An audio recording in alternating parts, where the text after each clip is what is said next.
Wilujeng enjing barudak sampurasun. Hidup poe ieu urang diajar basa Sunda. Sok buka buku paketna halaman 25. Di dieu urang ngalanjutkeun tina halaman 24. Dina halaman 25 nyaeta aya nyusun kalimat alesan. Tah dina kolom eta aya 2 contoh. Nu contoh kahiji, dadan teu ka sakola, dadan udur. Dadan teu ka sakola, kumargi udur. Tah nu kadua nyaeta wawan kabeurangan ka sakola. Wawan imahna jauh. Wawan kabeurangan ka sakola lantaran imahna jauh. Tah kitu contohna. Tah terus nu di handapna eta aya 10 contoh. Sok ku barudak kerjakeun eta 10 contohna.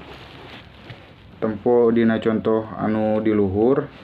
Amun tos beres kirim ka WA bapanya lewat japri, oke. Hatur nuhun.